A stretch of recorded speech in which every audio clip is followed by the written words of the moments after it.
Good evening. Welcome to California Today. I'm Liang Zhang. Here's a preview of some of today's stories. House Speaker Nancy Pelosi and House Minority Leader Kevin McCarthy can't seem to agree on when to fully reopen the House U.S. Capitol.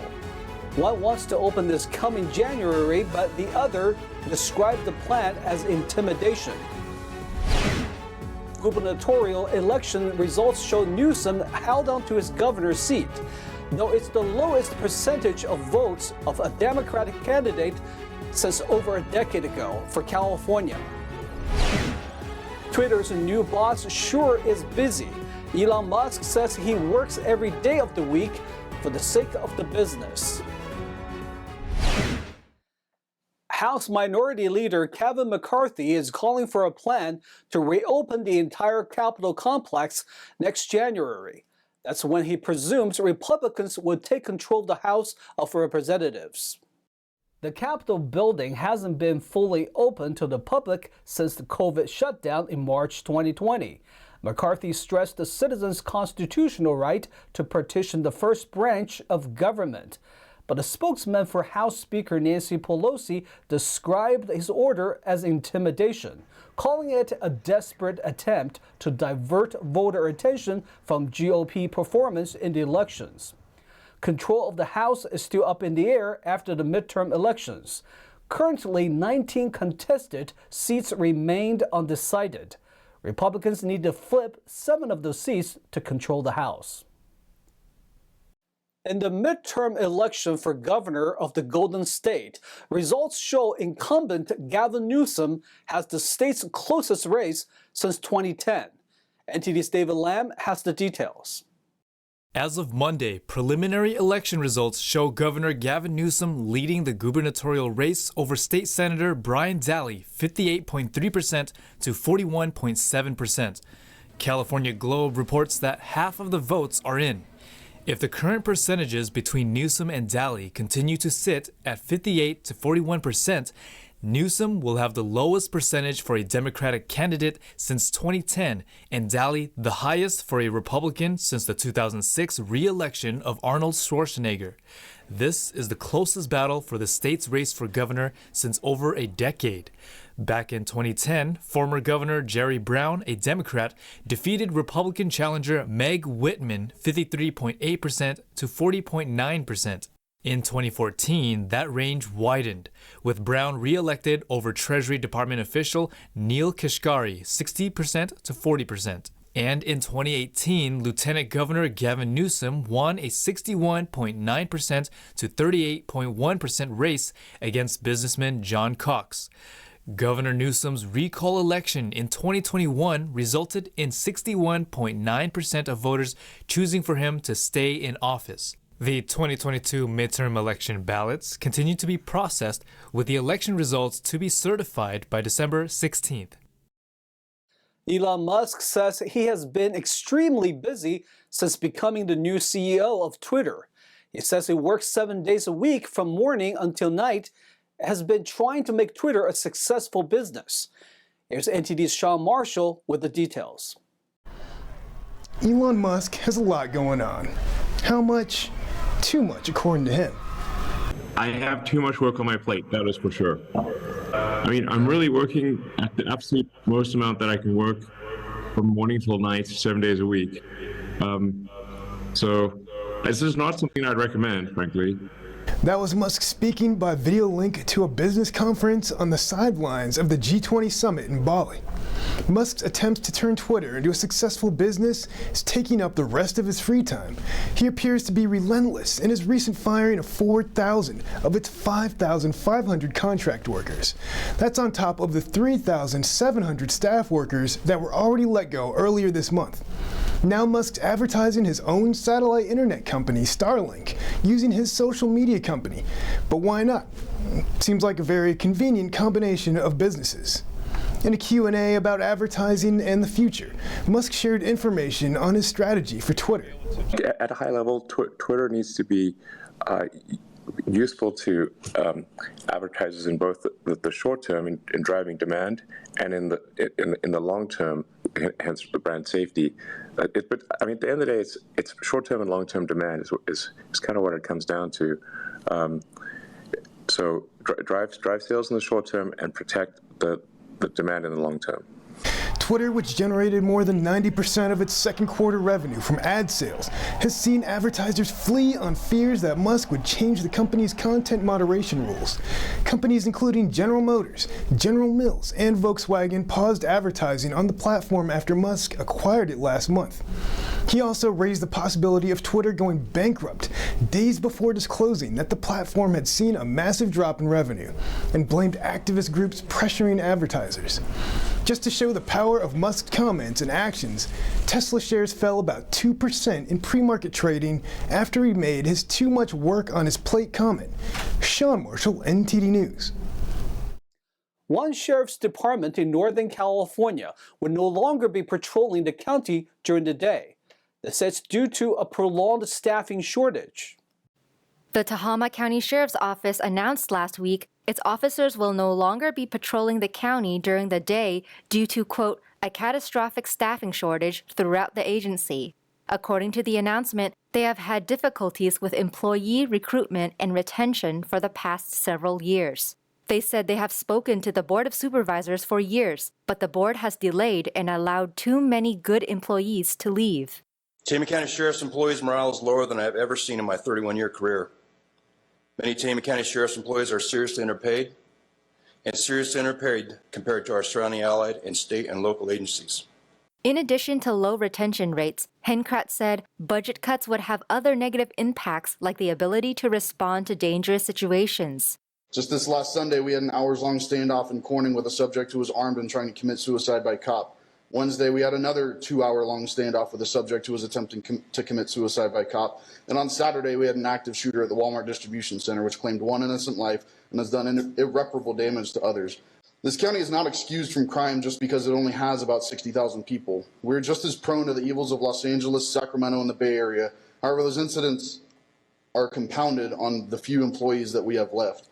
The department is also forced to reassign officers to fill vacancies in the courts and jails. They will still maintain night patrols in the northern Central Valley County. In the meantime, the California Highway Patrol will respond to life-threatening emergencies when the sheriff's office can't during the day. Neither the sheriff's office nor the board responded to NTD's request for a comment. The Walt Disney Company appears to be the latest corporation to scale back hiring and spending as the economy cools. The Walt Disney Company reportedly announced layoffs, a hiring freeze, and travel expense cuts to senior staff last week. The changes came after a disappointing quarterly report released November 8th sent stocks plunging to a 21-year low. CNBC says they obtained the internal memo on November 11th.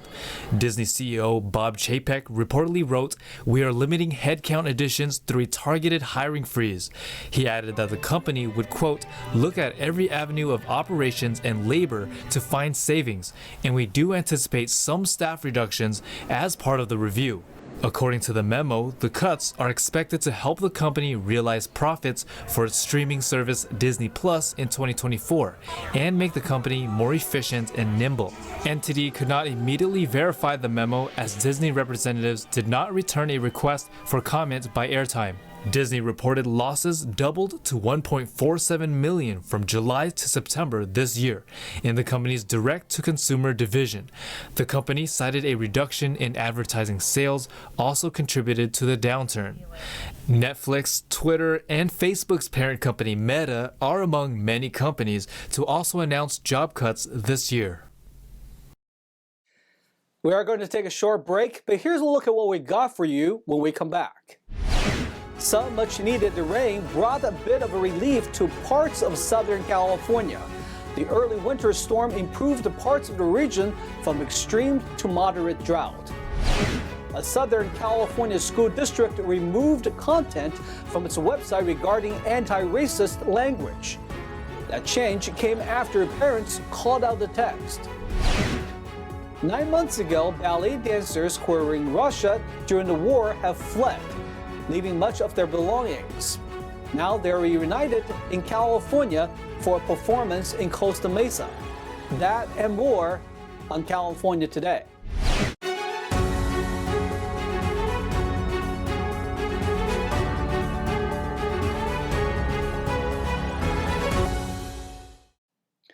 Welcome back to California Today. I'm your host, Liang Zhang. Over the weekend, the Bay Area police responded to a sideshow and cited over 700 people. Many of the vehicles were abandoned. The San Jose Police Department responded to a sideshow on Saturday night and detained about 500 vehicles and participants. Officers found numerous cars abandoned. 2 were stolen. They also found a discarded ghost gun. According to the police, a victim was, quote, carjacked at gunpoint at this location. There were 19 vehicle impounds, 720 citations, and 82 juvenile contact reports. Authorities were still dealing with tows and paperwork on Sunday morning. Drought conditions have improved slightly in Southern California after last week's early winter storm. But Central California still needs more rain to bring much-needed drought relief to the region. An early winter storm swept through parts of California last week, and the storm broke several precipitation records. Los Angeles International Airport received 1.44 inches of rain, breaking the previous record of 1.3 inches set in 1998. Burbank's 1.31 inches of rain beats the 1979 record of 0.66 inches. Southern California usually sees this amount of rainfall between January through March, so this early storm brought some relief to the region. According to the U.S. Drought Monitor, most of San Bernardino and Riverside counties were in an extreme drought back in August. But after Hurricane K and last week's storm, Southern California's drought conditions have improved to moderate and severe. However, Central California still needs more storms to change its current exceptionally dry conditions. A Los Angeles judge dismissed the charges against the CEO of an election software firm. Prosecutors have alleged that his company is responsible for a massive data breach. On Wednesday, the Los Angeles Superior Court judge threw out charges of conspiracy and grand theft by embezzlement of public funds against Eugene Yu, the CEO of Connect, at the request of Los Angeles District Attorney George Gascon. Prosecutors had accused Yu of being behind the, quote, probably the largest data breach in United States history. They also alleged that Yu violated the contract Connect signed with Los Angeles County by storing data on poll workers on servers in China. Connect did not respond to a request for comment. According to a spokeswoman for the DA's office, they are concerned about both the pace of the investigation and the potential bias in the presentation and investigation into the evidence, and decided to ask the court to dismiss the current case and alert the public in order to ensure transparency. The charges against Yu were dismissed without prejudice. That means they can be refiled in the future. Prosecutors have not ruled out refiling charges. A California school district has recently removed a paragraph of so-called anti-racist language from its website following a school board meeting. Parents in opposition said the curriculum is dividing society based on race. The Irvine Unified School District removed a paragraph from its website describing the creation of a committee to, quote, develop a curriculum that is anti-racist. On the district's website, the word anti-racist was hyperlinked to a page on the National Museum of African American Culture's website. An archived version of the page reads, race does not biologically exist. In a society that privileges white people and whiteness, racist ideas are considered normal. During a school board meeting, Deborah Cam, a parent in the district, told the board that the page's language was, quote, racist and did not belong in Irvine Unified. The paragraph she singled out was deleted from the website the next day. A district spokesperson told the Epoch Times in an email that the paragraph was removed since the content on the African American website had changed. Cam told the Epoch Times that she did not receive a direct response from the district regarding her comments. A billionaire Chinese real estate developer was found guilty of bribing a Los Angeles official back in 2010. His company is facing 8 counts of crime and may face a multi-million-dollar fine. A downtown Los Angeles-based company called Shenzhen New World was found guilty on Thursday of paying more than $1 million in bribes. The money went to former Los Angeles City Councilman Jose Huizar to obtain city approval to build a 77-story skyscraper. The owner, 57-year-old Wei Huang, who is a resident of San Marino, has also been charged in this case. He has yet to make a court appearance and is a fugitive believed to be in his other residence of Shenzhen, China. The company was found guilty of all 8 counts, 3 counts of honest service wire fraud, 4 counts of interstate and foreign travel in aid of bribery, and 1 count of bribery. The company has a hearing scheduled for January 23, 2023, and is expected to face a multi-million-dollar fine. International ballet dancers who were in Moscow at the time when the Russia-Ukraine war began fled the country, suddenly leaving many of their belongings. Now, about 9 months later, they have reunited in California for a performance in Costa Mesa.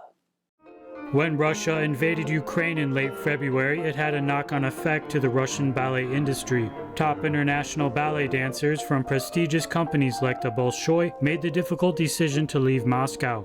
The artistic director Xander Parrish himself packed up and left his position as principal dancer at the Mariinsky. It's a hard thing to do because we all had lives there, theaters, our employment, our apartments, our belongings, and suddenly you just leave. I mean, it hit home that it had to happen, so to leave, when suddenly we knew there were no flights. That was quite a scary thing. I mean, as I say scary, we can't compare ourselves with those who are in Ukraine facing missiles and bombs, you know. But for us who were there, suddenly that we had no access to a flight home.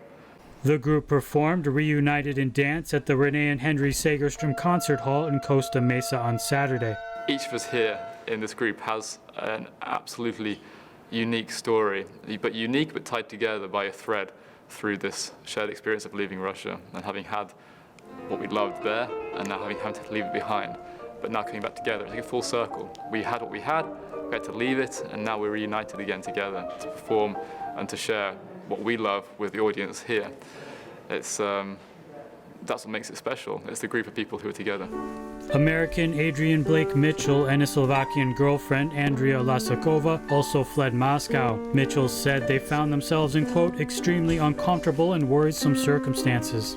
That was the biggest problem for us, was just getting out of Russia, and it didn't feel safe for any of us. A lot of us left within a few days of the war beginning. We actually bought plane tickets the morning that the war began. As soon as we got the text message from my mom, or she called us, waking us up in the morning, we went and bought tickets, but those were canceled because of the plane stopping and the airlines canceling tickets. And we were really worried that we couldn't take out money from the bank account. We're really lucky that we made it, but a lot of our friends, they still have all their salaries in rubles and they just cannot get it.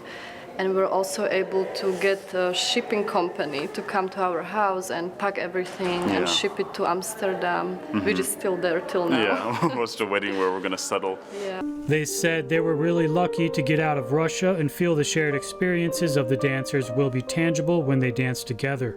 And the group of dancers, it's just so special, you know. Not a lot of projects like this have been done under these circumstances, so that brings such a new layer to it and makes it so much more emotional and so much more meaningful and impactful.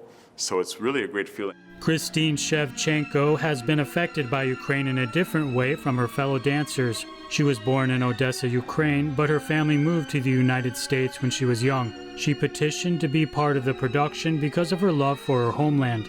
I've always been a true believer that the arts, whether it's ballet or opera or music, always brings people together. It's been around through many wars, through many tragic events that have happened in the past years, past centuries, and art has always been the one place where people can gather and forget all about their outside troubles or any issues that are going on and kind of just escape.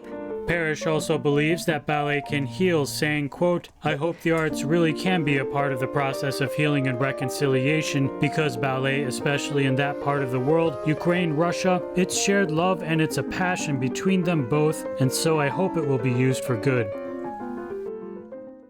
Now to NTD's Thomas Christian for an update on sports.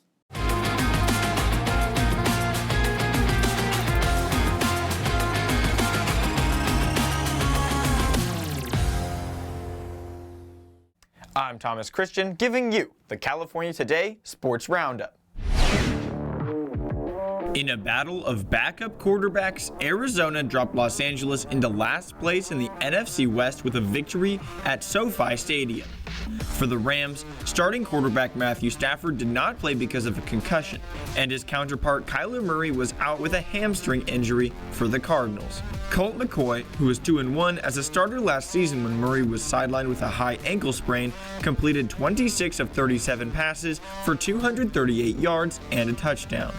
Rams quarterback John Wolford was 24 of 36 for 212 yards and a touchdown, with one interception. Wide receiver Cooper Kupp had only 3 receptions for -1 yard and suffered an ankle injury early in the fourth quarter. Cardinals 27, Rams 17. Christian McCaffrey scored on a 2-yard run with 7 minutes and 54 seconds remaining to give San Francisco its first lead in the game on the way to a victory over the visiting Chargers. Jimmy Garoppolo had 240 yards passing and a rushing TD for the 49ers. After missing a game because of a hamstring issue, 49ers wideout Deebo Samuel had 2 receptions and 27 yards rushing. Justin Herbert passed for 196 yards with a touchdown and an interception for the Chargers, who scored a touchdown on their opening drive and then never found the end zone again. After McCaffrey's late touchdown gave the 49ers a 19-16 lead, Robbie Gould made a 20-yard field goal with 1 minute remaining for the final margin. The Chargers had one last drive, but Herbert was intercepted by Talanoa Hufanga. 49ers 22, Chargers 16. Anthony Davis had season highs with 37 points and 18 rebounds. Lonnie Walker IV added 25 points, and Los Angeles led wire to wire to earn a victory over visiting Brooklyn despite playing without LeBron James. Russell Westbrook had 14 points and 12 assists off the Lakers bench, while Austin Reeves had 15. Los Angeles ended a 5-game losing streak and won for just the 3rd time this season. James missed his 2nd consecutive game with a groin injury. Kevin Durant scored 31 points with 9 rebounds and 7 assists. Lakers 116, Nets 103. Domantas Sabonis recorded 26 points, 22 rebounds, and 8 assists to help Sacramento post a victory over visiting Golden State.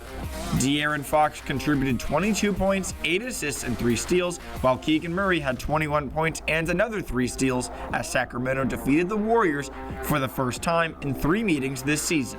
Kevin Huerter scored 17 points and Malik Monk added 12 as the Kings won their 3rd consecutive game. Stephen Curry scored 27 points and Andrew Wiggins had 26 for Golden State, which dropped to 0-7 on the road. Jordan Poole added 18 and Klay Thompson tallied 17. Kings 122, Warriors 115. And that's all for the sports. That's all we've got for you tonight. We'd like you to join us again on California Today every weekday at 8:30 p.m. Make sure to check out our broadcasts on our California Today webpage. You can find it at ntd.com/California-Today. You can also find all of our top latest clips there, ready to share with friends and family. Send us a message on Twitter, Facebook, or Instagram, or through our email, california.today@ntd.com. I'm Liang Zhang. Have a wonderful evening.